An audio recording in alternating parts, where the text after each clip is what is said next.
beautiful. Good morning, Yankees universe. Welcome back to another episode of the Yankees Morning Brew on this Tuesday, October 31st. Like always, I'm your guy Hector, hanging out with my co-host, Mr. TC Stills. All you Yankee fans out there, wake up and get your coffee. TC, how you feeling, big fella? Feeling good. Happy Halloween. I don't know. You guys celebrate that or what? Go Mm-hmm. trick or treating. Everybody, Oh yeah. be safe out there with your kids. If they're trick or treating. But That's right. good. Woke up. Feeling good. Another day. World Series has been good. How about Mm-hmm. that? Huh? 2-1. Rangers are Yeah. ahead. Looking good. Looking like it's going to be go seven. I'm predicting a 7-game series right there. Yeah, it looks like it's gonna go to a 7 game series, and the officiating, the umpire crew yesterday, the was horrible. For the Diamondbacks, I'm not sure if you guys saw it, but Major League Baseball, the umpiring situation, the automatic strike zone, they got to figure out something because if you're a Diamondbacks fan, you got to hate Yeah. that you lost the game because the umpiring was bad when it comes to balls and strike towards the end of the game. But it's a part of the game, it's a part of nature, it's the human element that they add to the game to make things a little bit fishy, a little bit In tricky, I all should all say. But sports. in all sports, yeah. As a Yeah. Knicks fan, I'm complaining this entire weekend because of the referees and stuff like that. But shout out to the chat. Let's do a little bit of the roll Yeah. call before we continue. Shout out to my guy Shane McNeil, who's in the building. Shane, Big what's up? time Jerry's Oh, in the Jerry, how you building. doing? Big Salute time. to you. My guy Jonathan, how you doing? And of course, my brother Yeah, being it. Anthony Medina, mi hermano de la isla, is in the building. Salute to Yes, you. sir. Jacob Petrucci, Oh, Jacob. how are you What's up, doing, my Jacob? guy? Salute to you. Salute, salute, salute. Three capital S's. And then, of course, we got the one and only 01LS1Z2ADABX. How you doing? But no, like TC said, happy Halloween. If you guys have any kids in your life, nieces, nephews, sons, or daughter, make sure you take them and you go trick or treating. Later on today, I'm not sure if I'll be going trick or treating. I'll probably grab a mask and hit up a few bodegas just to get Get some some candy. candy. Yeah, Just some Reese's Pieces or some mini Snickers. that's That's my right. kind of candy that I like to dig into. But TC, Oh, before we get yeah. into any of the Yankees talk, did you and your family have any special traditions that you guys had on Halloween? And people in the chat as well, let us know. Do you have any special memories or any special traditions that your family used to do for Halloween? I'll start with myself. Growing up Mm, in Bed-Stuy, Brooklyn, on my grandma's block, what my family used to do is gather up all the kids from our neighborhood, literally 20 to 30 kids. My uncle, rest in peace, and he used to take us trick or treating around a 4 or 5 block radius in Bed-Stuy, Brooklyn. We hit up different bodegas, different supermarkets, different convenience stores, different 99-cent stores. So that was a tradition that we had every Halloween. It would be like, let's see, from my family, it's like 7 or 8 kids, but then throughout the neighborhood, add on an extra 20 to 30 kids. And my my uncle was running around with about like 30 to 40 kids in Bed-Stuy, Brooklyn, taking them trick-or-treating back in the days in the 90s. What about you, TC? Anything from your family?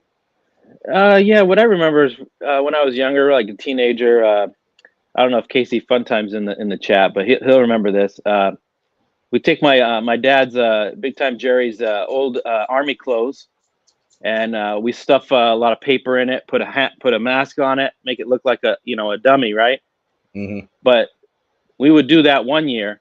The next year, my brother got in it and stuffed it with paper. So the kids would come up and think, "Oh, that's a dummy," and he would scare them. He would jump out of there and scare the crap out of them. So yeah, that's That's what I hilarious. remember at Halloween. We used to do that a lot. So yeah, it was good times. Good Nice. times. Nice. Good times. Good time. A lot of Yeah, childhood trauma you guys were causing kids, but you know what? It sounds like a good yeah, time nonetheless. yeah.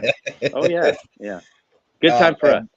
But shout out to the chat. We got 30 of you beautiful people in the building. If you guys can, please smack that like button for your boys. And also, if you're watching this for the first time, hit the subscribe button also. It helps us when it comes to growing the channel. And you guys see the merch that's right next to us. We're about to start sending out some merch items that people already started ordering. If you haven't ordered any of your Aaron Judge All Rise sweaters or t-shirts or hoodies, make sure you put your order in. You're not going to want to miss out because these are going to be limited. We're going to be switching them up as the season goes on.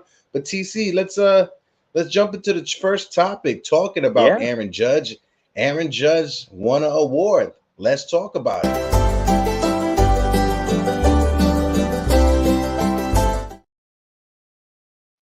And we got to talk about the Roberto Clemente Award, awarded to the baseball player who showed the most humanitarian off the field Mm. efforts. And it seems like Aaron Judge fit the bill. As myself, a Puerto Rican, Roberto Clemente means a lot to us from the island. Growing up, when I first learned about the game of baseball, one of the first people that my uncle taught me about, it wasn't Babe Ruth, it wasn't Lou Gehrig, it was Roberto Clemente. Mm-hmm. And Clemente was a special human being. We all know the story. He died on a humanitarian effort, bringing food to Mm-hmm. third world countries. So Aaron Judge definitely deserves this. I just want to read off a few stuff that MLB Baseball put out. When it comes to the Aaron Judge created the All Rise Foundation in 2018 to inspire children and youth to become responsible citizens. He has supported over 2,000 youth when it comes to San Quentin County in California, Fresno County in California, and in the Bronx as well around Yankee Stadium, and more than 24 community board-based organizations throughout many grants. The All Rise Aspiring Leaders program aims to create future generations of responsible citizens, partners with the I Can Help initiative aimed at combating toxic behavior on social media. And as a kid like myself Mm. who grew up in a family that was riddled with substance abuse and domestic violence, having an outlet for kids just so they could feel safe is very important. So shout out to Aaron Judge, and go ahead, TC. I'll let you add on as well. Yeah, I mean, it's great. I hope that he inspires more major leaguers, or even more just athletes to do the same, because Hmm. these guys are getting paid astronomical amounts of money, right? And Yeah. and and and they don't need it. They don't need all that. I mean, what are you going to do with 100 million a year, or 200, or whatever they get? These guys are getting some crazy contracts. So enough houses, enough cars to go around. So Hmm. it's more power to him. Great, a great a great award. He's going to keep continuing getting awards like this, and Yeah. as well as baseball awards, by his stats. But Hmm. great humanitarian, going out there and helping kids, and just helping people in general. Hmm. That's just an uplifting thing to show to America, to the world, that Hmm. I got money, but I'm also willing to actually help people with Yeah. it, and it's great job for Aaron Judge. Salute to him. Yeah, and it's all about paying it forward, right? I'm somebody Yeah. that believes that if the universe gives you something, you put it back into the Hmm. universe so you could pay it tenfold and you could pay it forward towards the future. But no, Aaron Right. Judge is an amazing human being, a class act. He was adopted by his parents that he has right now, and you can tell that he comes from a Hmm. great household. SNY put out a tweet that says, "Congratulations to Aaron Judge, the 2023 Roberto Clemente Award winner. The award is bestowed annually to the player who best represents baseball through extraordinary character, community involvement, philanthropy, and positive contribution both on and off the field." Chris Kreisner, not shy when it comes to talking about the Yankees or getting directly to the point. Aaron Judge and the Yankees offseason plans, because this was a part of the conversation that he was having with Aaron Judge. And this is what Judge said: changes can mean a lot of different things, from philosophies, from players to coaches to everything. We haven't made it to the big dance in quite a few years, so we have to Hmm. get some work done in order to do that. So when it comes to Judge winning his award, yes, Judge was recognized and awarded, but at the same time, the job don't stop, right? He is the Hmm. captain of the New York Yankee. He is representing the Yankees at the World Series when it comes to accepting this award. And Yep. when asked about the Yankees offseason, the first thing he said was changes can mean a lot of different things. I want to ask you, TC. I know we're talking Hmm. about this award, but when you hear Judge talking about changes, what's your thoughts? Well, I mean, I think he wants change as far as the philosophy goes. This team just Mm-hmm. seems to be, just stagnant and complacent. They're okay with, finishing over 500, or not making the playoffs, or or just getting in. I think he's tired of that Yeah. attitude and philosophy, and he wants to move forward with an urgency. Like we Mm-hmm. haven't made the postseason. We haven't been to the World Series since '09. Mm-hmm. He wasn't even there. So I mean, he's a winner. Yeah, and Mm-hmm. the guy, carries himself well off the field, but on the field, I mean, he's putting up numbers. Like last year, he carried the whole team. I mean, without Yeah. him, they don't make the playoffs. So he needs some help, and the change is help. He needs somebody to come in here to help him out, like a Juan Soto. That would be a good change, in my point of view. But the coaching, the strategies, the even some of the philosophies, the way they go about scoring runs, the hitting, Mm-hmm. the home run or nothing, that needs to change. They need more Mm-hmm. contact hitters. So I mean, overall, he just wants a winning attitude, Yeah. and they're just not showing that of late. Yeah, and we've covered it plenty of times, and we don't want to sound Mhm. like a broken record, but we'll Right. get into the Juan Soto conversations because it's been heating up over the weekend, and the World Series is not even over. But my No. guy, my sweetheart, the drunk, makes it Yeah. perfectly clear.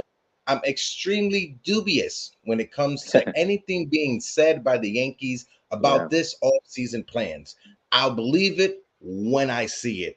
Cautiously optimistic doesn't even cover it, and that's 100% right. I don't want to. Yeah. I don't want to stick my toe in, right? Because I don't want to stick my toe in and be all in with what the Yankees are saying or what the Yankees PR department is saying, because Right. it came out with the whole San Diego and the Yankees are engaging in conversations. But yeah, we all understand that the Yankees, especially Brian Cashman, they like to control the narrative when it comes to us Hmm. Yankee fans, right? At the end of the season in September, they told us about this big audit that was going to happen. We are yet to see anything when it comes to this audit. At the beginning of the season, we all remember when the conversations or the contract negotiations with Aaron Judge last year, it got leaked out. And see, Aaron Judge didn't want it to come out, but for some reason, Brian Cashman allowed it to leak. And the narrative, the Yankees were trying to spin it and control it, and it wound up being egg on their face because they had to pay Aaron Judge an extra 100 to 150 million dollars just to re-sign him, right? So Arson it seems Judge. arson judge. It seems like it works, but at the same time, it doesn't work, right? Anthony Yeah. Ribeiro said the Mets was still on WOR TV channel 9 and were playing a day game versus the Pirates. And I just had got home from school and Roberto got his 3,000 hit. That's what I'm talking about, Mm. Anthony. That's what I'm talking Yeah. about. Yeah. AK-47 in the chat who says, good There morning, he Hector. is. Morning He's to been the out for a chat. while. Morning to you, AK-47. Haven't seen you in a while. I hope all is well, my guy. But there was a few chats that I want to highlight real quick before we get off of this conversation. My guy G-Man for life with the bawdy flags in the chat. I appreciate that. Um, and the Dykeman projects, we hit our neighbors and stores for candies. Okay. Absolutely, Alan. Oh, Alan, the are you gonna Dykeman hit? projects are literally a few blocks away from me, 4 blocks Yeah. down the street from me. All right. Sean Brown says carving pumpkins, and one of my friend's dad will roast the pumpkin seeds. Mm, Wow, that very nice. I sounds. love those seeds. I could just smell it right now. That smells amazing. Shout out to my guy Li Yankee King who's in the chat as well. What up, Li? Salute to you, Li. Li, you gotta let us know what you're dressing up for Halloween this year. Yeah. Sean Browning says Yamamoto, Lee, Soto, and other news when it comes to the hitting coach as well, and a new philosophy talking about the Yankees Hmm. off-season plan. And that's Yeah. why the thumbnail I made the thumbnail the way I did. Yankees off-season rebuild because Hmm. this team has to go through not the traditional rebuild when it comes to breaking things down and building it back up, but a total rebuild when it comes to the philosophy, like Judge pointed out. When it comes to the coaching staff, like Judge pointed out, Sean Right. Casey isn't here anymore, so he goes on his podcast and he automatically starts talking about the Yankees needing Juan Soto. Yeah. I don't think that's by accident. I think Sean Casey he brought into the Yankees tradition while he was here with us for half of a season, and he came out and said the Yankees they need a star left-handed hitter, and that's Juan Soto. Go ahead, TC. Yeah. Uh, Yeah, can you give me a second? I gotta just step out for a second. No, go ahead, I'll be go right ahead. Go back. do your thing. Sorry, Go do your thing. sorry. No problem.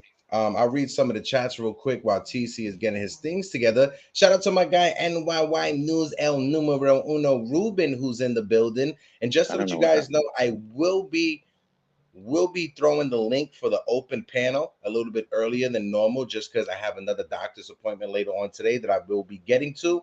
And just so people know, my trip for Puerto Rico, I had to postpone it. I had to move it towards the end of the month just because over the weekend, your boy tested positive for the vid. It's not something that I'm happy about. I normally take super precautions whenever I'm going out, if I'm in big spaces and stuff like that. But I tested positive this weekend, me and my girlfriend. So we didn't want to be that couple that goes someplace on vacation while being positive with that thing. So we decided to move our vacation towards the end of the month. All is well right now. I came back yesterday and tested negative. My girlfriend is still positive. So we just want to wait and make sure everything is out of our system before we go to a small island that has little when it comes to medical resources. I try to care about other people when even when I'm going on vacation. But like I said, I tested negative yesterday. My girlfriend is still positive right now. I did have sickness last week as well, but I'm feeling a lot better. I appreciate all of you guys in the chat that's telling us to feel better as well. You good, TC? Yeah, all good. All right, all good. Yeah, So let's jump yeah. For right some into the reason, the Wi-Fi conversations. was out with my wife, so I had to fix it. All good, all good. So let's jump into the conversation when it comes to Juan Soto, because the Yeah. rumors they keep on continuing. My guy Gary Phillips, he put it out there. Sean Casey said it would be a grand slam if the Yankees were to acquire Mr. Juan Soto.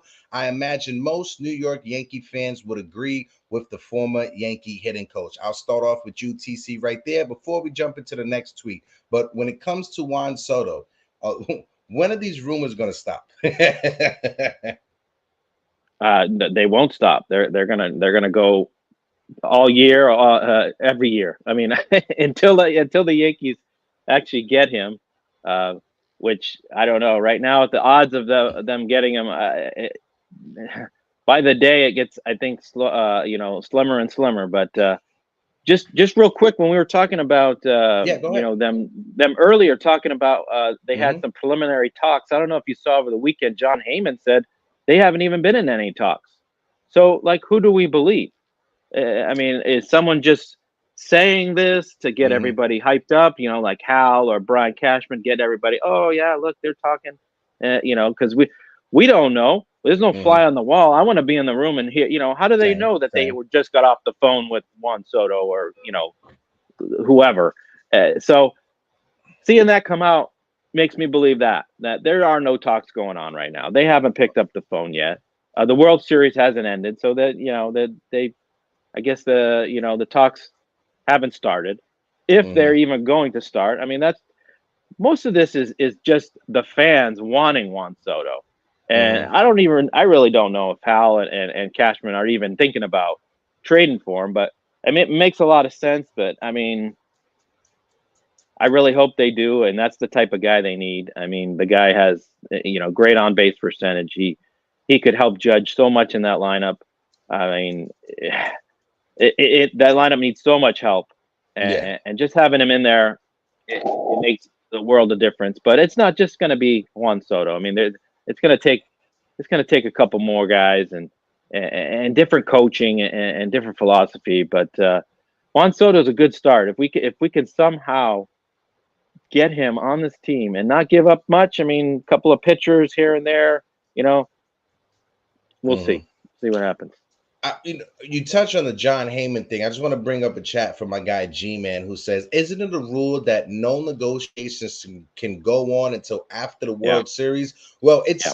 it's one of those unwritten rules that nothing official can happen until the World Series is over. But teams can engage in conversations and just they can start laying out the framework when it comes to it. But I don't remember any like what's going on right now with Juan Soto and all these rumors happening before Hmm. while the Right. World Series is going on. I'm trying to remember over the past 20 years, I do not remember a time where the World Series was still going on and teams were engaging in conversations. The last thing I can remember was when A-Rod opted out of his contract when the Red Sox and the Colorado Rockies was in the World Series. I think that was the 2007 World Series. That's the last time I remember any chatter when it comes to a player and free agency while the World Series was going on. But my guy Joey Randenzo, Librarian Joe on Twitter says, is Andy Martino report about the Yankees contacting San Diego over Juan Soto correct? Or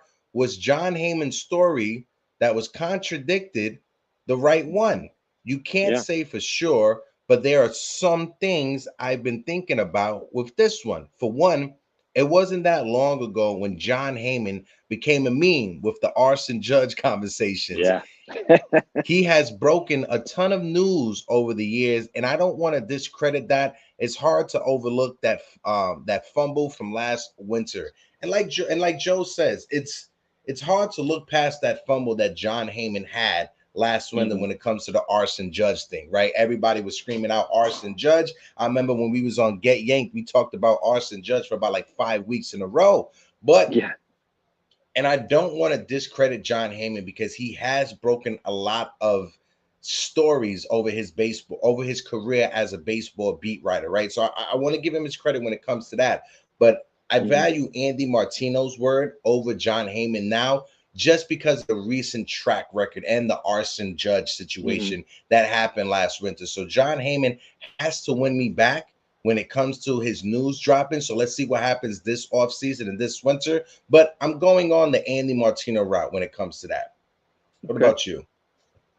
Yeah, it's all about credibility. And if you lose it, if you make some statements that are off the wall and just don't pan out, then people aren't going to believe you and just think that you're just for clicks, for a flashy news story like, oh, check me out, and then that's so far from the truth.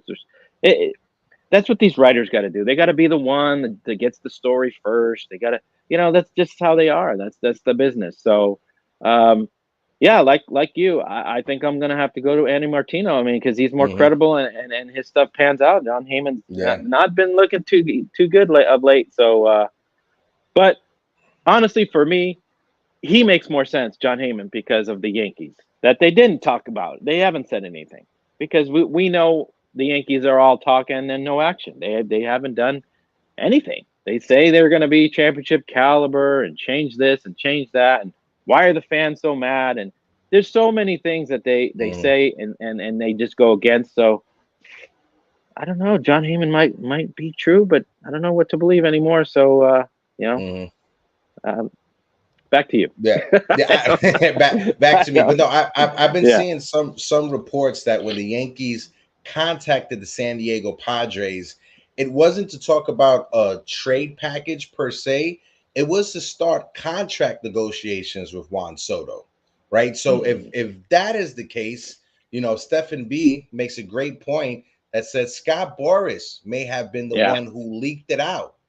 That when I it comes believe to the Juan Soto news. So I believe that Scott Boras may have leaked it out. And I do believe the other reports saying the Yankees, they started the conversations with how can we have a contract negotiation or a contract extension. I think that's the right way to go when it comes to these Juan Soto talks, because if you're the Yankees, you're going to want to trade for Juan Soto, but you're going to want to guarantee when it comes to that contract negotiation, and is he going to sit down with you? So if the reports are true and that's the way the Yankees are going or attacking it, I think that's pretty smart from them. And look at this. LI Yankee King has finally come around when it comes to the Juan Soto trade rumors. He says Juan Soto trade would be the Yankees acquire Juan Soto and the Padres acquire Michael King, prospects Chase Hampton, Spencer Jones, Brock Selvage, and infielder George Lombard Jr. Listen, if that's what it takes to get Juan Soto, I'm not mad at it.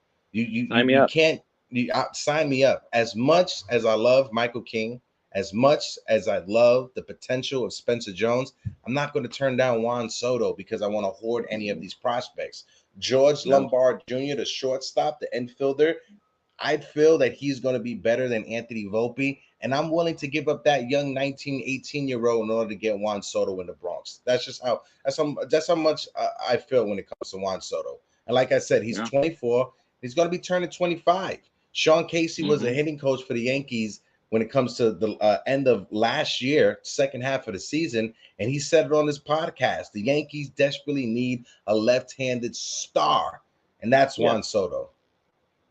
100%. Yeah, no, sign me up for that trade. I like it. And we got Jason Dominguez, so well, giving up Spencer Jones, no big deal. Michael King, oh well. Yeah, LI, wow, way to go. Let's offer that trade to San Diego and see what they say. Anthony Ribeiro, I see what you're saying when it comes to the young players. But when you look at the Texas Rangers, Corey Seager was a free agent acquisition. Simeon was a free agent acquisition. Nathan Eovaldi was in free agency. Jacob deGrom, even though he's not pitching for them in the World Series, he was in free agency. Look at what the Texas Rangers did at the trade deadline, trying to improve their team. Now the Arizona Diamondbacks, that's a different story because they didn't have the money to go out there and just sign every free agent. The biggest contract they gave up to Madison Bumgarner. He's not even on the team right now, but he's going to win. If they win a World Series, he'll get a ring with the team. But how about that? The Diamondbacks, they sucked for so many years and was able to get high draft picks in the draft. That's how they were able to rebuild their team. When it comes to the Yankees, we're drafting in the 20s. We gotta, our scouts gotta really hit a home run when it comes to drafting in the 20s in order for us to get a star player. And I'm not sure if they could do that, right? The last time the Yankees drafted in the 20s and the player was a star player was Aaron Judge. 9 times out of 10, or hindsight 50-50, other teams probably would have picked Judge before anybody else. But Judge was the last time the Yankees picked in the 20s, and they was able to get a star when it comes to Judge. The Yankees drafted Anthony Volpe, and we picked and we left Gunnar Henderson on the board, right? Hindsight, we should have probably drafted Gunnar Henderson over Anthony Volpe, right? So it all falls down to the scouting department and how good your scouting department is when it comes to that late part of the draft. You can find some diamonds in the rough, but you got to have the right people in place in order to find those diamonds. TC, what's your thoughts? Yeah, no, you're right. I mean, it's like shooting craps. I mean, you just, luck of the dice. I mean, it just seems that the way the Yankees have gone, their prospects have never panned out. Volpe, he might be that guy, but I haven't seen anything yet. A year and a half. This was his first full season, but compared to Gunnar Henderson, wow. But hardly any of their prospects ever seem to make a huge impact in the major leagues, and that's just goes on the scouting, and that's probably one of the big changes that Aaron Judge wants to see as well. But we can't wait. The window, how many times have we said the window of opportunity championship is closing? And we can't wait on prospects. We can't wait on, trade. Say we want to trade somebody and get a prospect that's, expected to be here in 2025, 2026. We need major league ready guys now. Right, and now. It looks like we have a couple. I mean, Jason Dominguez has, had a great couple of games before he got hurt. Austin Wells might pan out. His bat needs to catch up, and a couple of pitchers. Drew Thorpe, he might be up. Will Warren, but again, it's a crapshoot. We just don't know how they're going to look in a major league uniform. It's just it's too bad that our track record is really bad, other than Judge, and it's sad that needs to change, and immediately. Yeah, no, 100% true. And guys, just to let you guys know, towards the end of the show, right, while the chat's still going on, I'll be throwing in some new mods. Like, we got people in the chat that I want to give mod status to, because a lot of you people in the chat really help out the conversations. And I know if there's anybody in the chat that's acting a bit out of character, I know you guys will handle that ASAP. But my guy AK47 says, Hector and TC, who do you think has the best scouting and MLB? I would say the Braves has to be up there. Yeah. Right? Braves got to be Tampa up there. Bay, maybe. Tampa Bay has to be up there. The Dodgers definitely have to be up there. Dodgers, yeah. Someone sneaky that probably people won't think. The Cincinnati Reds. People have been praising the Oh Cincinnati Reds, yeah. their scouting department, and you could De tell La over the Cruz. past 3 years they broke down and they revamped their scouting department, and you could tell just from the young kids that are coming up. And I want to throw out there the Miami Marlins, and that's only because of Kim Ng. I'm not sure how they'll be post Kim Ng in Miami, but I will give it to Miami as well, just because of what Kim Ng and the foundation she laid down there when it comes to the Miami Marlins. What about you, TC? Yeah, and we can't forget Texas and Arizona, what they're doing with their young kids. They Yeah, got a lot true, of young true. guys, and they've made it, and the Orioles, I mean, yeah, these guys have had all high draft picks, like you said, but hey, they're nailing it on a lot of these guys. I mean, you could pick a guy high, he could not necessarily pan out, but they're panning out, Yeah. and their rosters are littered with these young, talented kids. And you brought up the Reds, De La Cruz, man. What a find he was, man. He's a That guy, steal. International signing. a Still, nobody steal, wanted to sign steal. him. Yeah. Nobody wanted to So sign De La Cruz. yeah, yeah. There's, I don't know.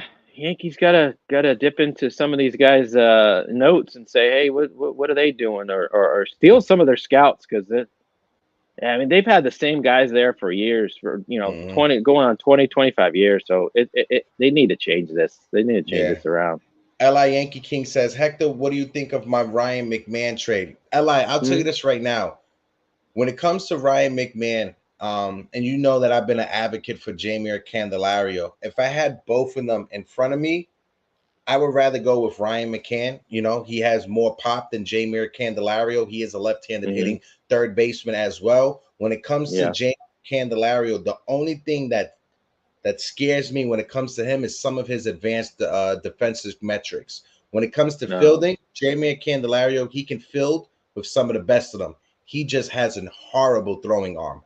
We talk about Anthony Volpe not having the arm strength from shortstop. Jeimer Candelario has one of the worst, if not the worst, third baseman arm from the hot corner, and that's something I want to avoid. If you look at it, you guys could there's film compilations on hits that were infield hits that were hit to him that a normal third baseman could have threw a runner out, and he doesn't have the arm strength to throw people out.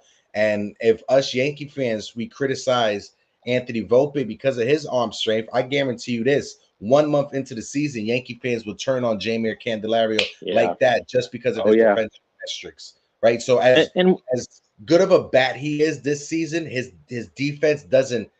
It's not up to par with it. Go ahead, TC. No, I was going to say on LI's trade there, I thought he wanted Peraza to play third. Why does he want to trade for a third baseman? Is he changing his mood here? I'm not sure. I'm not in LI's head, right? But if I had to choose, Ryan McMahon is a third baseman from Colorado. He's 28 years old. Yeah. The last time the Yankees got a player from Colorado, it turned out to be DJ LeMahieu. But when you look at his metrics, 81 games in Yankee Stadium with that short porch in right field, he could pop you 20 to 30 home runs. His strikeout numbers, his strikeouts is above major league average. So he's literally right at the MLB average when it comes to strikeouts. Everybody strikes out nowadays. So I don't think his strikeouts will hurt our lineup, but he's also an on-base guy. So no, I wouldn't mind the trade. Solid defense. Right. No, I mean, I wouldn't mind it. I was just trying to figure out LI's, he's flip coming flopping over to the dark side, bro. He's coming over to the dark side. Maybe he's got Peraza in at second base, instead of Gleyber. That's what Maybe it is. He got Peraza at second base, and let's see. But Gleyber's his guy too, though. So I don't know what's going on. He said McCann would play first base and Peraza would play third base. He caught you, TC. God. He caught you, TC. He did. Yeah, he got me. Okay. But no, Sean Browning put in the chat. I want to bring it up, talking about Anthony Volpe. Hold on one second. The Pirates as well. I said a lot of people, my guy Chris the Flash put the Pirates in there. That's a good one as well. Razil the Great, who says philosophy first. When you see former Yankees players playing better on other teams, it means the approach this Yankee team has is incorrect. And I think the perfect example of that is Jordan Montgomery. Montgomery is the perfect example of that. If you look at his pitching metrics going to St. Louis, they allowed him to pitch more pitches per game. Same thing in Texas. He's throwing more Right. pitches per game, more innings. So I'm not sure if it's just more of a comfortability or him in the back of his head thing, and I have to be perfect. If not, they'll take me out in the 5th inning or they'll take me out in the 4th inning. Whatever it is, the Yankees, they need to have a wake-up call. Whatever philosophy is going on when it comes to the pitching, it's not working. And it goes back further than Jordan Montgomery. It goes back to what they did with Sonny Gray. And I know a lot of Yankee fans probably wasn't in love with Sonny Gray, but look at what he's doing right now. He was a Cy Young candidate when he was with Oakland. The Yankees messed him up. It took him a couple of seasons to break it down and build it back up. And now he's going to be second in the AL when it comes to Cy Young votes behind Garrett Cole. Mm-hmm. Yeah. Yes, the big city is a part of it, and some people can't pitch in that environment. It doesn't help. It doesn't help pitchers or players when the organization is giving you wrong information or wrong approach on how you should go out there and be a major league ball player. Yeah. Yeah. I mean, they messed with his confidence. They just messed with his mechanics and everything. Like, don't pitch this. Just rely on, one pitch rather than the curve or the slider. I mean, the guy succeeded. That's why you went out and got him. Why you want to change him? I don't understand. I don't understand that, bro. Yeah, like, I mean, Montgomery came up with the team, so he was, his pitches were working. So why you want to change things around that's working? The same thing they do with some of the young hitters, with Peraza, with the leg kick and Volpe, and it just blows my mind that they want to change all their things, change their approaches and what's working, and it, especially with the pitching. I mean, I know Matt Blake has turned a lot of guys around, especially bullpen arms, like especially Clay Holmes, Wandy Peralta, but Ian Hamilton with the starting, Ian Hamilton with the starting pitching, they just have no success, and maybe they need a new starting pitching coach. I mean, maybe David Cohn needs to come in. David, hey, you listening? Come on down. So I wouldn't be mad at David Cohn. Yeah, they need something. They need a fresh set of eyes, or I don't know, maybe a veteran, just a veteran that says, hey, leave the guy alone, let him pitch. The less you do, the better. So I don't know. Yeah, something's not clicking there properly, right? When it comes to the starting pitching, I think the only starting pitcher that we could really count on is Garrett Cole, right? And I think that's just because Garrett Cole is just a natural talent. My guy, AK-47 said Hicks did great with the O's. Look at Chapman with the Rangers now. Dude has better control in his pitches. He's giving up some bombs here or there, but still a little shaky. Yeah. But I tell you this, he's still a little shaky, but this year he pitched better this year than he did last year with the Yankees. Oh yeah. If there's any way to try to dive into it, he's pitching better this year than he pitched last year with the Yankees. Now it could be health, it could be a bunch of things that correlates to it. Right. But when it comes to Aaron Hicks, I have no idea how Aaron Hicks turned himself around with the Baltimore Orioles. That's a mystery. We thought Aaron Hicks was a dead man walking over here with the Yankees, right? Over here with the Yankees, Aaron Hicks, he just looked like a ghost, a shadow of his former self. Injuries, hamstrings, Tommy John, his arm strength depleted. He goes to Baltimore. He finds the fountain of youth. He found that juice that they were drinking in the Space Jam movie, in the first one, the good Space Jam movie, not the LeBron James one. Right. Yeah, the Michael Jordan one. And Anthony Ribeiro says it too. Hector, going back to Phil Hughes, Jabba Chamberlain, the Yanks just do not handle young pitching correctly. You can't disagree with that. Right. Can't disagree with Jabba, that whatsoever. that was a big mess. The Jabba rules and all that. Destroyed Jabba Chamberlain. Totally destroyed. Jabba should have never became a starter. They should have just kept him as a reliever. He should have been the setup guy for Mariano and eventually the closer for the Yankees. He should have never been going back and forth. No matter if he wanted to be a starter or not, it's not your call. It's the team's call and what's best for the team. And what's best for the team back then was Jabba Chamberlain coming out of the bullpen. Same thing with Phil Hughes. Guys, remember Phil Hughes, his first start with the Yankees against the Texas Rangers, he had a no-hitter going into the 7th inning.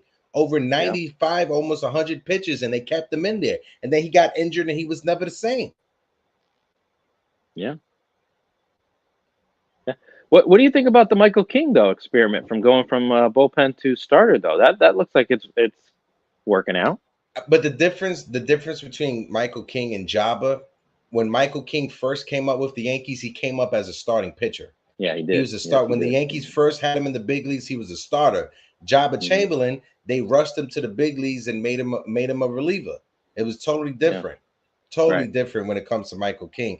And when they were talking about Michael King going into the starting rotation, I was a bit nervous, not knowing how he would be able to transition. First three starts was solid. I'm not sure if this Mhm. last start he had to end the season was that the real Michael King. Was the Mhm. real Michael King those first three starts as a starter Right. towards the end of the year, or was the last start he had when he only when I think he won 4 innings or something like that? Was that the real Mhm. Michael King as a starter? I'm not sure. And Yeah. if you ask me, am I willing to gamble on Michael King over trading him for Juan Soto? No. I'm his Michael King's ceiling is high. I'm Mhm. going to Yeah. package him in a deal in order to get Juan Soto because it would be the Yeah. Yankees' luck. They pass on Juan Soto because they want to keep Michael King, and then Michael King has a 4+ ERA next year or 5+ ERA, or he Or he gets needs injured Tommy and John. Yeah. or he gets injured and missed the whole season. That would be the Yeah. Yankees' luck. Exactly. Yeah. You're right. No, he can't be holding up a trade. There's no way. There shouldn't be anybody. There really. I think everybody's available. You And know. like NFE says, will the real Michael King please stand up? Please stand up. Yeah. But guys, I'm going to throw in the link to the open panel into the chat. Like always, let's be respectable when it comes to the YouTube terms and services. If somebody is Mhm. in the middle of giving a take, let them finish. That way, the same time will be given to you when it comes to finishing your takes as well. Before we do that, I just want to transition into the open panel graphics. So we will be right back.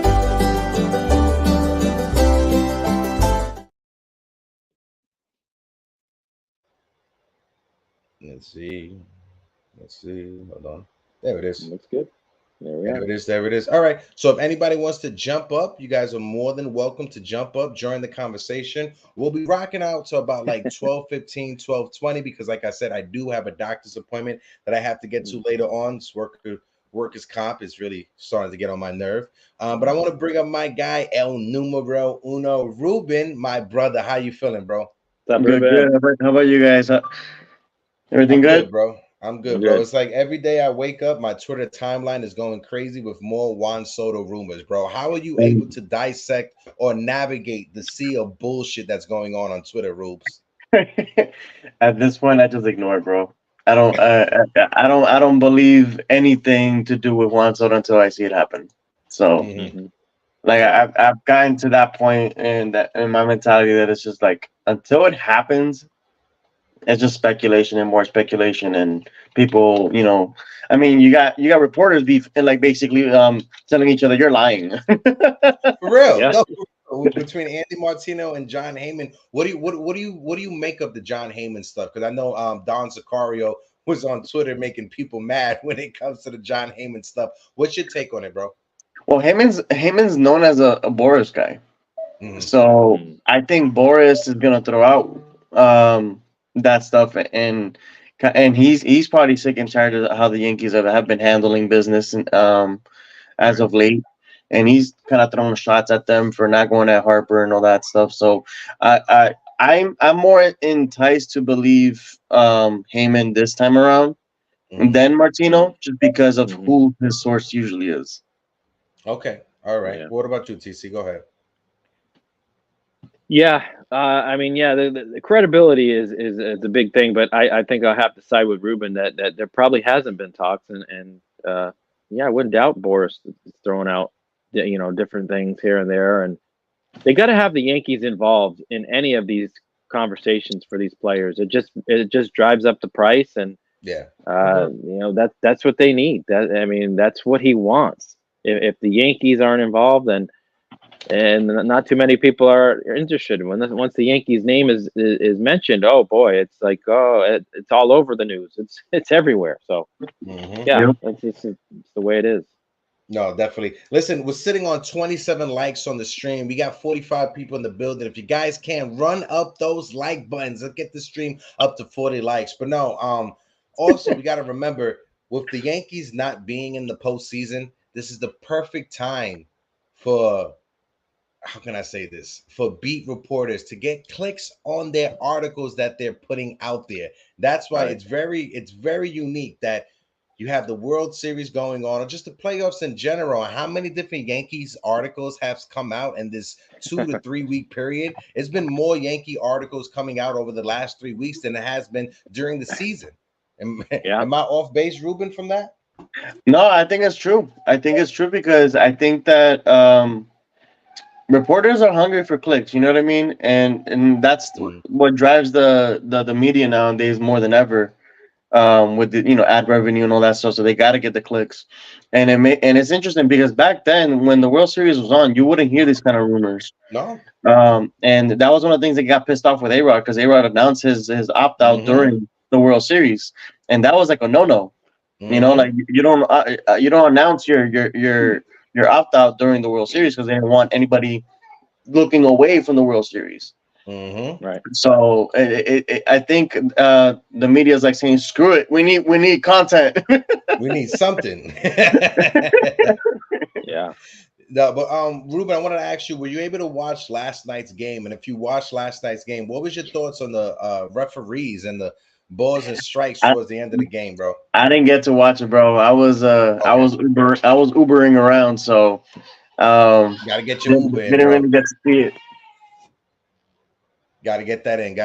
Hold on. I got some people in the chat that I want to bring up. Sunil said if Trout is on the Angels at the trade block, he's only going to one team and one team only, his hometown of Philadelphia. No, I can't see the Yankees trading for, look at the baby, Bendición. I can't see the Yankees trading for Mike Trout just because of what he's owed for the rest of his contract. We're sitting here complaining about Giancarlo Stanton. Granted, Mike Trout, Giancarlo Stanton, two different type of athletes. But look at Giancarlo Stanton's contract. The Yankees owe him $100 million over the next 4 to 5 years. I don't want that same conversation to be going on with Mike Trout. I'll pass on Mike Trout for now. What about you, TC? Yeah. No, I mean, it's Juan Soto or bust. There's not gonna be no Mike Trout. No, I mean it's past his time. 5 years ago, I was all about Mike Trout, but not now. Yeah. So that time has passed. Yeah. Yankees had a chance to draft him. We lost out on that draft because we signed Mark Teixeira and they got the draft pick in order to draft. Listen, it would have been a good story with Mike Trout and a Yankees uniform in the Bronx. It never happened. Just like Bryce Harper, it never happened. So just got to look at the next star that's available, and the next star is Juan Soto. Right. After Juan Soto, there's not a player that anyone can name to me that's going to be this impactful, that's going to be available over the next 3 to 5 seasons. I can't think of one. I've been looking at the free agency tracker on who's going to be made available over the next 3 to 5 years, and there's no one that's impactful like Juan Soto. And you do not want to waste Aaron Judge and Garrett Cole's prime over the next 5 years waiting for that next superstar to emerge, whether that be free agency or whether that be from your farm system. I agree. Yeah. Juan Soto is the guy. I mean, he's 25 years old. Perfect time to get him. I mean, you can't. It's right in front of them. They've seen their mistakes in the past. They can't make a mistake now. This is all in. They have to be all in. Yeah, they definitely have to be all in. My man, Sweetheart Drunk, said IKF. Yeah, IKF is a superstar. The Yankees need to put them over. Go ahead. Plays everywhere. They love IKF. Hey, real quick, because I do gotta drop off and really quickly to a meeting. But I wanted to go ahead and let you know. So I agree with everything on Soto. There's no one coming up even near what Soto is. But I wanted to kind of give an opposite take a little bit to early on the pitching. Go ahead. I think a lot of the pitching has actually improved in the last few years. And I think we've been able to develop more pitchers than ever before. I think is that we're going to start seeing it more with this new crop of pitchers. Because right now, and this is where I do give credit to Cashman. He's been on this mission of finding a way to implement the analytics correctly. He's been slow to it, but he's definitely been doing it. You know what I mean? So I think with him, it's more of Sonny Gray to me was that he needed a guy like Matt Blake. I having Rothschild was like the worst thing for Sonny because he couldn't explain to Sonny why you need to throw this pitch. Right. Because he was saying, oh, because da da da, and Sonny's like, okay, but what are the numbers on it? Why are you telling me this or that or whatever? And Rothschild was just not for it. He went to San Diego right afterwards, and he stunk up their pitching too, and he messed up Chris Paddock. Remember, Chris Paddock was like this up and coming pitcher, and he messed him up too. Yeah. So I think with the pitching, we're a lot closer than we think we are on the pitching side. A lot of it has to do with the injury related and how Boone manages the pitching. Because I think Matt Blake has actually done a pretty fine job for the most part. It's just that Boone now needs to also start letting them do their thing. Because we keep pulling starters over and over and over again when they're at 80, 85 pitches, and then we're wondering why they're getting hurt when they're struggling, they're throwing 100 pitches. So it's like, if they're struggling, you let them throw 100 pitches in 4 innings, and why don't you let them throw 100 pitches in 6 innings? And 7 innings, because the part of the issue that I feel that we're having with the rotation is the injuries. Not so much that we don't have starting pitching. It's just that their pitch count is going like this every single time. It's never like this. So if it's like this most of the time, and you're seeing he's pitching well, let me let him continue. If he's pitching bad, but he got us a good solid 4 or 5 innings to kind of get some kind of length, then by having that consistent pitch count, I think that would help condition their bodies more rather than having this up and down and like, oh man, that was a hard 100. I never throw 100. And then they have an easy 80, and then they wonder why their body's not bouncing back. It's because they're never used to throwing 100 pitches. So, and a lot of the pitchers that we have, they are good pitchers, but it's a matter of like, is Boone managing them right, allowing them to develop more as starters? Because a lot of these other starters are doing better, but it's because some ball clubs, like Texas is one of them, they let them go a little bit deeper. And Bochy's not like a super old school. They call him old school, but he's not super old school because he's quick to go to the bullpen too. But he understands his personnel. He knows, okay, in Texas we don't got a great bullpen. I gotta go and extend my starters a little bit more.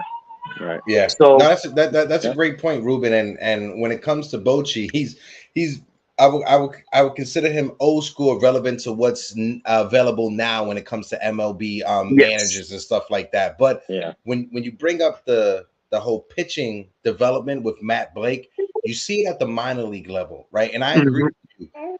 There's never been a time since Brian Cashman has been in control of this team where we could look at our minor league level and be confident to say, you know what, we got some arms that are coming up. Right, it was probably 1 or 2, 3 at the most. But when you look at our prospects, we got several pitching prospects that are high-ranked pitching prospects, and same when it comes to position players as well. So I think Brian Cashman's his tenure as the Yankees GM, it will be make or broken depending on what happens with these prospects. If these prospects pan out and we hit on these prospects, Brian Cashman is going to go down as one of the best. But if none of these prospects pan out and they're just a bunch of busts, the next Miguel Andujar's, the next Chance Adams, if they become those type of prospects, Cashman's going to have egg on his face. No, but I'm right there with you, Rubes. What about you, TC, before we let Ruben go? Go ahead, T. Yeah, no, I agree. Because if they hold on to these guys and pass up on, Juan Soto or Bellinger or Montgomery or whoever, that would impact this team, it's going to look bad. It's going to look really, really bad on Cashman, and to hold on to these guys and just think that all of them are going to make an impact. That's just too much of a gamble, because 9 out of 10 times that doesn't happen. Not every single prospect pans out. So you got to be creative. This offseason it's definitely got to be. So there's some creativity there. They got to mix and match some trades and bring in some youth as well as some impactful bats. And you can't rely on all the kids. There's no way.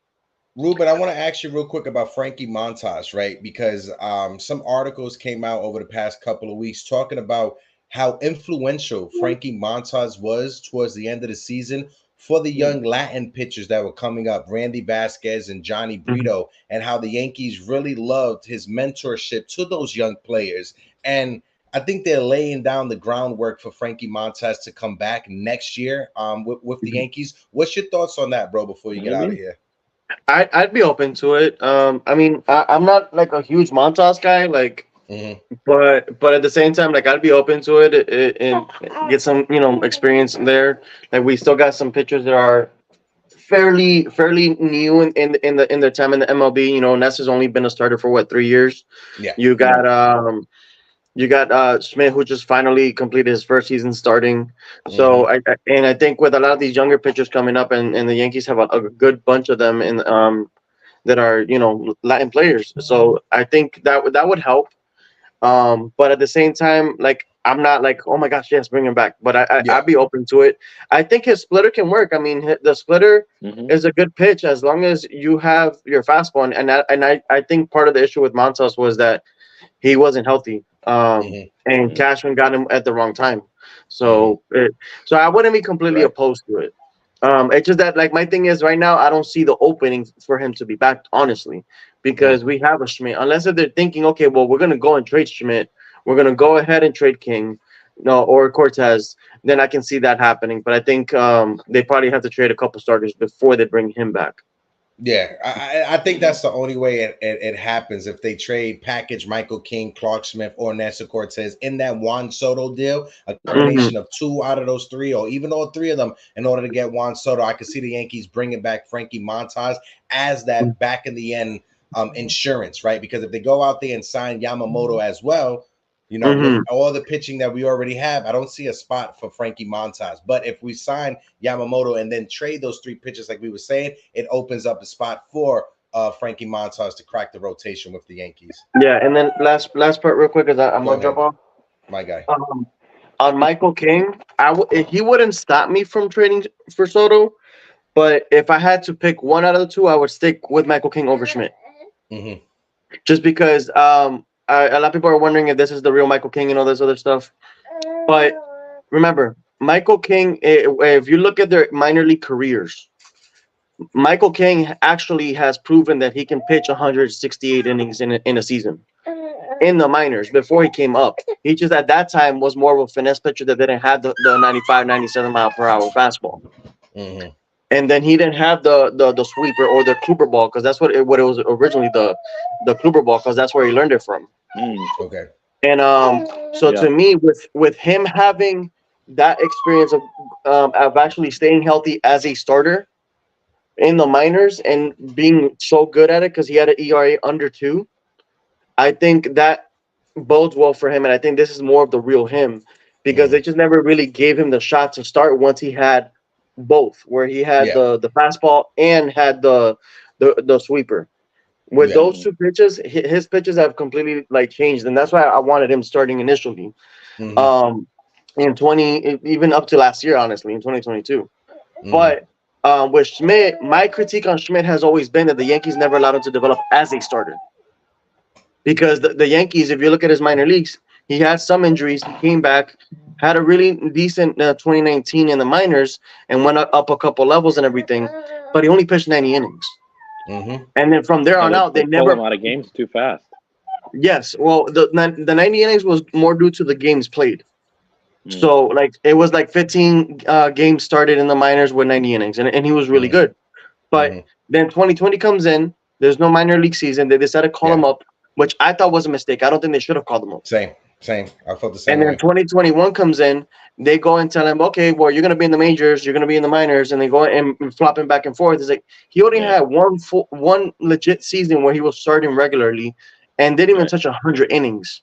And this is where I think with Matt Blake coming in, and with some of the changes that we've had on the pitching side, now we're seeing every time they get a guy and they view him as a starter, they're starting them.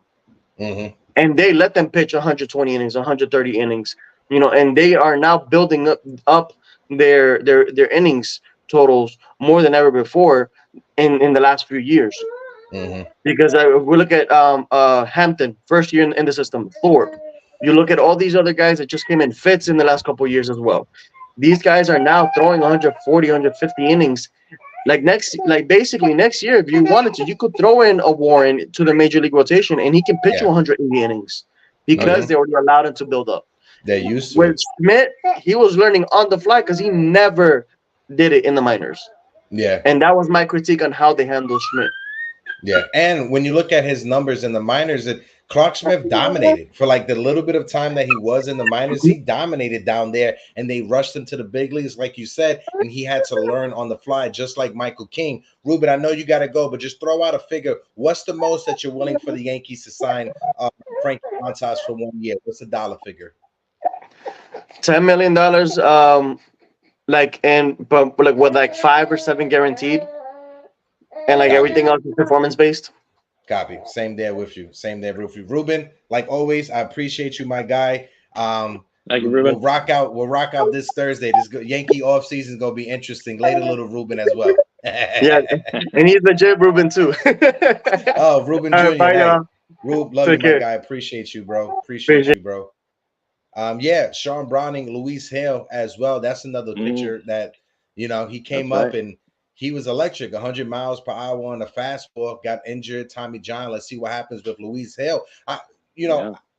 As great of as a no, I shouldn't say great. As electric Luis Hill looked in the starting rotation, I wouldn't mind that arm coming out the bullpen 100 miles per hour as a 7th-inning guy, 6th-inning guy. What's your thoughts on that, TC? And before we wrap it up, because I got to get ready to head to my appointment. And my guy Rod Thompson with the $9.99 super chat. Appreciate you, brother Rod, who says, besides Cole, who is going to give you 180 plus innings unless Rondon steps his game up? Yankees are in a situation they were before, piecing together innings, and that's a great point right there. I'll let you tackle that before I give my take on it. Go ahead, TC. That's a good one because Rodon sure didn't look too good last year, but the injury hit him last year. So I think he might be up there. They'll be 1 and 2. Cole and Rodon will anchor this rotation, and hopefully they get Yamamoto. But other than that, Nestor doesn't pitch a lot. Clark Schmidt, they'll probably be 130, 140 innings. If they end up going with the Brito or Montas, I mean, I don't see them going anywhere clear near at 180. But Luis Hill, that would be a great addition to the bullpen because they have some pieces, will probably be on the move, so that there'll be some openings there. And I'm not opposed to seeing him and you got Clay Holmes until someone steps up and they become a closer. But Hill coming out of that bullpen, setting it up, 8th inning, 7th, 8th inning. Yeah, I'm not opposed to that. I think we have enough starting pitching.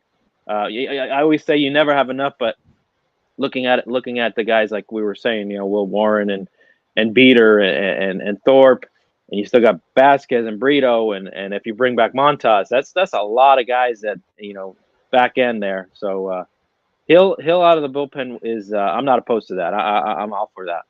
Yeah, and for me, when it comes to the starting rotation, to Rod's question on who else besides Cole is going to give you more than 180 innings, I don't think no one, right? If we get Yamamoto, I can see Yamamoto anywhere 150 to 180 innings.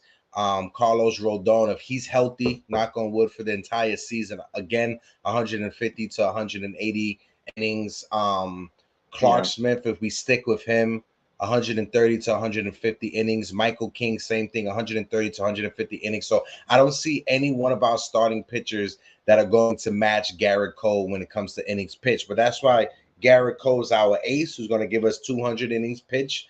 And then you got Yamamoto, if we sign him, and Carlos Rodon to give you anywhere from 150 to 180 innings. And then it would just depend on Aaron Boone and how he manages that bullpen and what improvements we add to the bullpen. Because I think Wandy Peralta is shot. We need another left-handed reliever because Wandy Peralta, he suffered from the Scott Proctor effect, being overused over and over and over. So I can see we need to bring in another left-handed reliever. Who are we going to add to that bullpen? Luis Hill, we talked about it, but is Luis Hill going to be something is Luis Hill going to be your next Jonathan Loaisiga, or is he going to be your next Abreu? Albert Abreu when it comes to the bullpen. Yeah. Those are the Right. two things you got to worry about when it comes to Luis Hill. And even with Jonathan Loáisiga, is Jonathan Loáisiga going to be healthy next year? Because that's something he's been dealing with these past two seasons, is injuries and injuries. And I think this year people aren't talking about Loáisiga's injury. Loáisiga pitched in the World Baseball Classic for Nicaragua.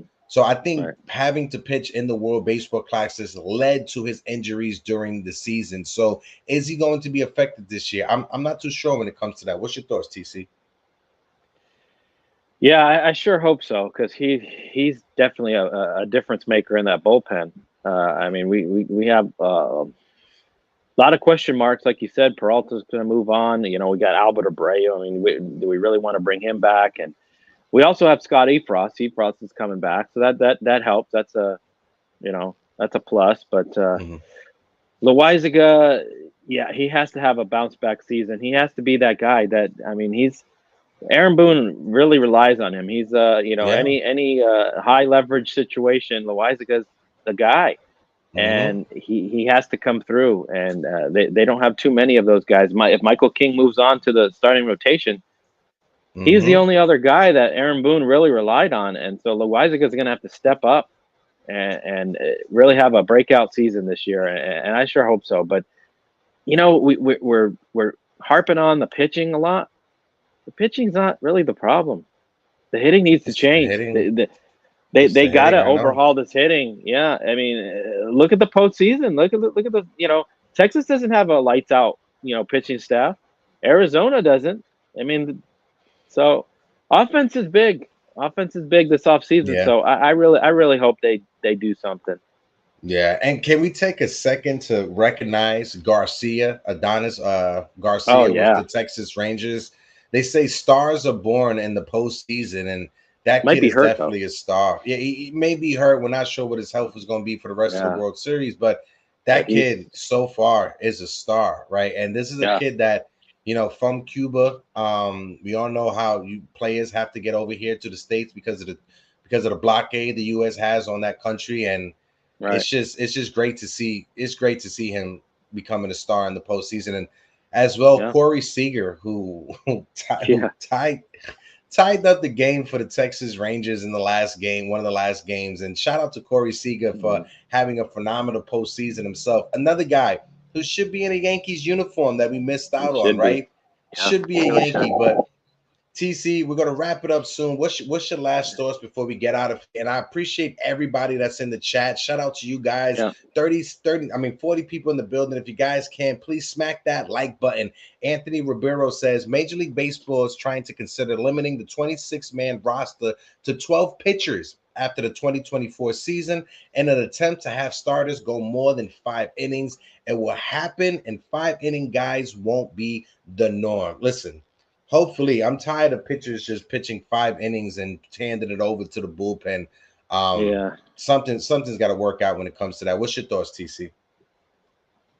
Yeah, but I mean that should be whether up to the managers or up to the what they want to do. I mean I don't know. That's a tough situation to call there, because it's every team's it's up to them. But if you carry like 14, 15 pitchers, you're gonna have guys pitch 1 inning each guy.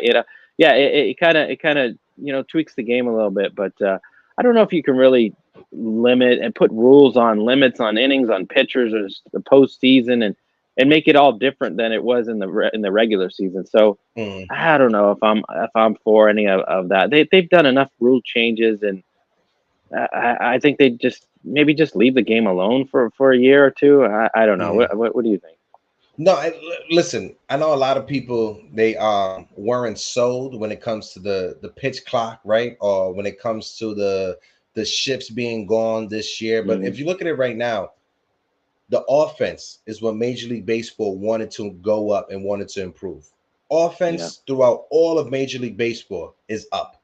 So they were able to accomplish that. When it comes to the pitch clock, you've seen some pitchers become the better version of themselves, like Garrett Cole in the pitch clock. And then you see some pitchers that fall off the face of the earth. like Alex Manoah and the Toronto Blue Jays. You know, having to pitch that fast, some bodies just can't handle it. And Alex Manoah was a victim to that. And I guess the strong survive and the weak perish. I don't know how to come up with it, but they wanted to improve the offense in Major League Baseball, and that's one thing they did. Stolen bases was up, the offense runs per games was up, everything improved. They wanted to shorten the games. Games was shortened, so it seems like everything baseball wanted to accomplish, they were able to do. So maybe if they look at the next rule, like the my guy brought up in the chat, maybe that will help getting pitchers to start pitching 6 innings instead of 5 innings and handing it off to the bullpen.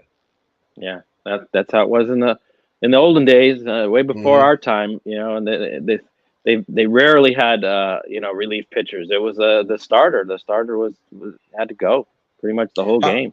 How about this? How about this? A rule for Major League Baseball that requires every starting pitcher to go 5 innings, regardless if they're getting pummeled in the first inning or second inning. If your manager takes you out and you haven't pitched 5 innings, you have to skip your next start. Ooh, I don't know.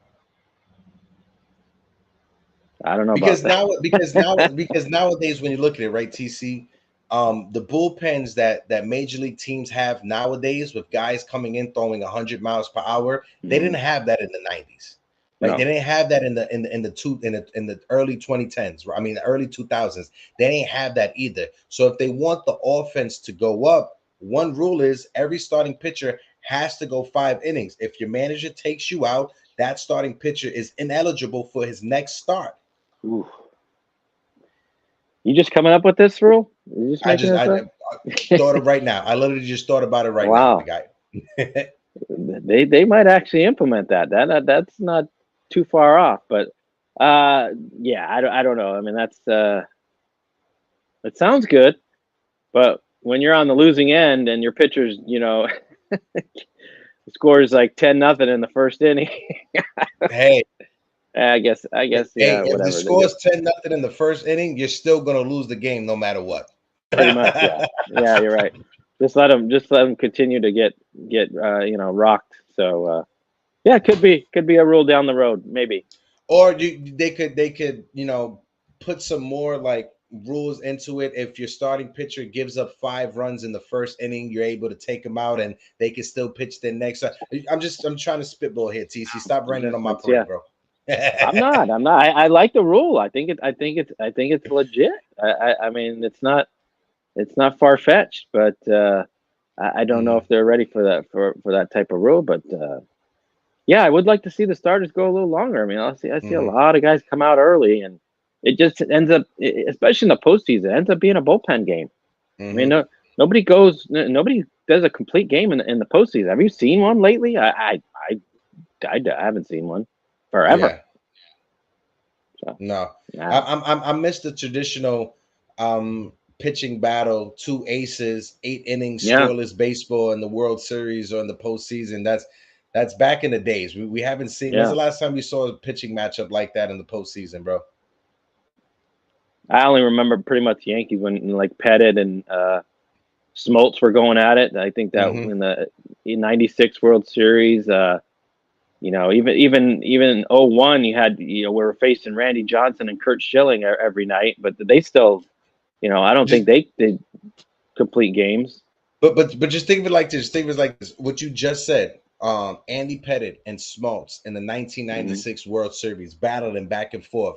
If the philosophy from 2023 when it comes to pitching was implemented back in 1996, we don't get that pitching matchup. Andy Pettit is taken out after the 5th inning or the 6th inning. Oh, yeah. John Smoltz is taken out after the 6th inning, and they handed it off to the bullpen. Andy Pettit threw over 100 pitches in that game. Yeah. That's not happening in 2023, bro. Yeah. Well, because they have specialists now. They have a guy that comes out in the 6th inning, throws 100. This is that his 7th lane. inning, he throws that's that person's lane. It's this person. Everybody's lane nowadays, TC. Yeah. Yeah. The starters, it's just not. They just don't go deep, and it's 2 specific pitchers they have that for each inning, and that's how baseball is nowadays.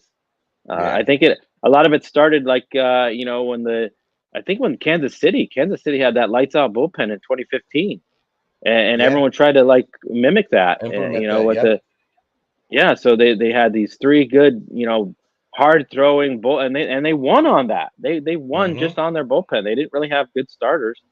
So I think that's where it kind of changed. I mean, I remember in the '90s they had the Nasty Boys and the Reds. The Reds had a good bullpen. So, but yeah, 2015 comes to mind. Like ever since then, it seems everyone's trying to do that copycat of But you know, hard throwing it's bullpen. like some bullpens they had two guys at the most, Right. at the most at the end of the bullpen that was solid. Like even the Yankees in the 2010s, we had Mariano Rivera and Tom Gordon for a couple of seasons that were a good Hmm. 8th and 9th inning guy. In the 90s, you had Mariano and John Wetland for 2 innings Yeah. and stuff. It's never was we need 4 solid relievers at the end of the bullpen so we could Mm. shut down a game. It was never like that. So you brought up the 2015 Kansas City Royals, and it's like whenever someone has that new shiny toy, everybody Hmm. tries to mimic it. That's right. Everybody tries to recreate it, and you can't recreate everything that someone does. TC. No, you don't have the personnel. I mean, sometimes each team they don't have a stockpile of hard throwing relievers. All of a Mm-hmm. sudden, you're gonna have to change your whole philosophy and go out and get all those guys, and then you try it and it doesn't work, or it doesn't work for every team. And I know the Yankees try to even, you know, when Tampa Bay did the opener and they tried to do the opener, and that, you know, it just doesn't work for everybody. It just stay Yeah, in your lane, do your own thing, what you've been doing for your the franchise has been doing the same thing. Just don't try to do all these different changes, and true. please throw out the analytics. I want to throw that out so bad. I think we can end it on that one. TC, my Yeah, brother, I yeah, appreciate you. Shout out to the chat, Sean Brown, who was in the building. yep. My brother, NYY News Numero Ruben, was in the building. Big time Jerry. Of course, Grace Monroe, the queen, has Grace. blessed us with her presence. Grace Monroe, I appreciate you. My brother, Damian Serrano, who is driving around in a Fast and Furious mobile. So hope all is Yeah. well, Damian. Stephen B was in the chat. Dr. Hiskins, I appreciate you. Of course, Sunil was in the building. Sunil. My brother, Anthony Medina. Shout out to NFE, who was coming off of his NFE. birthday celebration. Shout out to you, That's right. NFE. Of course, my guy, Razel the Great. I appreciate you. 19 Con Man, who was in the building. I can't forget it about you, my guy. Anthony Mhm. Rivero. We appreciate all of you guys. Jonathan, who was in the chat earlier. Salute, salute, That's right. salute. 3 capital Appreciate S's. all you guys. I'm your guy, Hector. Like always, that's my buddy TC Stills, and we out.